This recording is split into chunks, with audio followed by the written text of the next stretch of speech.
TP numéro 10. Le pilotage du distributeur 0V1 provoque la sortie du vérin 1A. Lorsque le vérin 1A est sorti, le vérin 2A sort. Le vérin 2A sorti provoque la rentrée du vérin 1A, et lorsque ce vérin quitte sa position avant, le vérin 2A rentre. Donc TP un petit peu différent de celui d'avant, qui est pas beaucoup plus compliqué. Donc on va reprendre la même méthode. Et on va aussi contrôler que le vérin 2A est bien re-rentré avant de pouvoir relancer un nouveau cycle.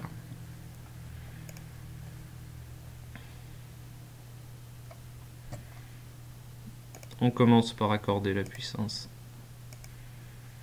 Donc, j'aurais dû le faire.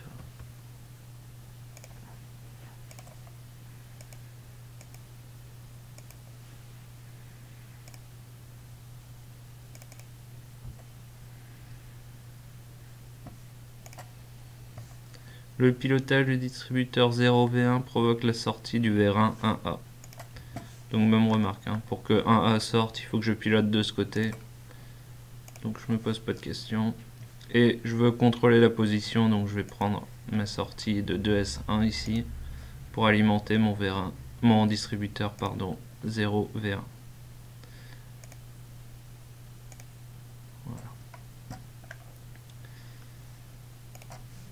Lorsque 1A est sorti, autrement dit quand il actionne 1S2, le vérin 2A sort.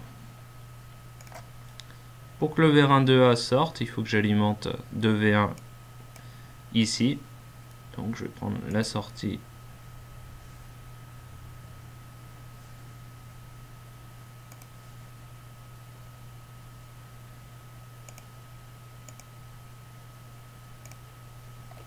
La sortie de 1S2 pour venir actionner 2V1. Le vérin 2A sorti provoque la rentrée du vérin 1A. Le vérin 2A sorti, ça veut dire 2S2 actionné.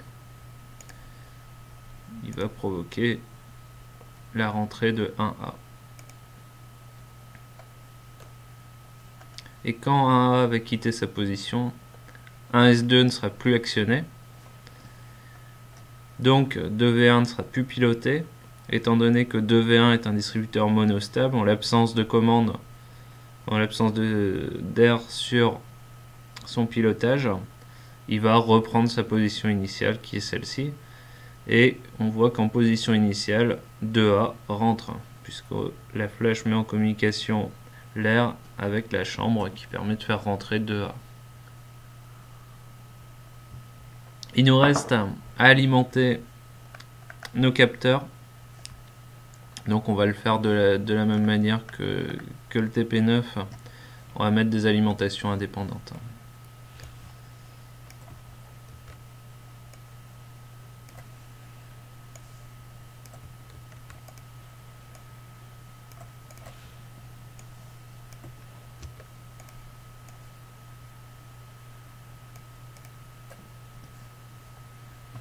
Et on va procéder à la simulation.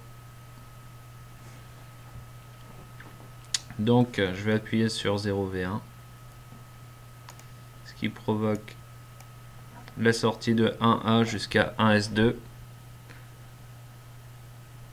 1S2 qui provoque la sortie de 2A jusqu'à 2S2.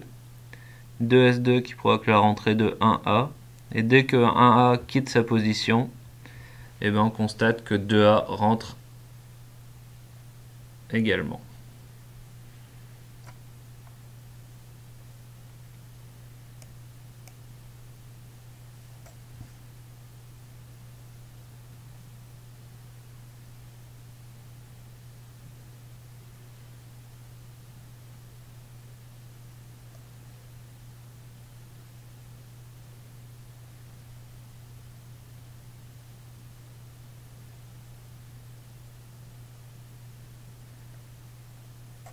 Donc on a bien répondu au fonctionnement. Une petite remarque que je n'ai pas fait sur les TP précédents que j'aurais pu faire, c'est la façon de nommer les composants. Ici vous voyez que le premier vérin s'appelle 1A. Alors pourquoi il s'appelle 1A? Puisque c'est notre premier vérin. Et il s'appelle A pour actionneur. Ensuite, les capteurs s'appellent S. S, ça veut dire sensor en anglais. Les distributeurs s'appellent V, pour valve en anglais. Et la façon de numéroter, c'est par groupe. C'est-à-dire que ce capteur et ce distributeur sont associés au vérin 1. Donc c'est pour ça qu'on les appelle 1V, 1S. Le deuxième chiffre, c'est le numéro du composant. Alors ici d'ailleurs il y a une erreur. Il aurait dû s'appeler 1S1, puisque j'ai supprimé le capteur qui s'appelait 1S1 tout à l'heure, ça devient le premier capteur.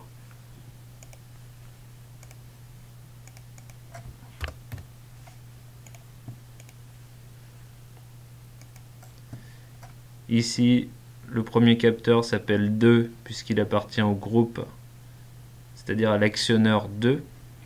C'est le premier capteur. Ici, on a le deuxième capteur qui appartient bien au vérin 2 aussi.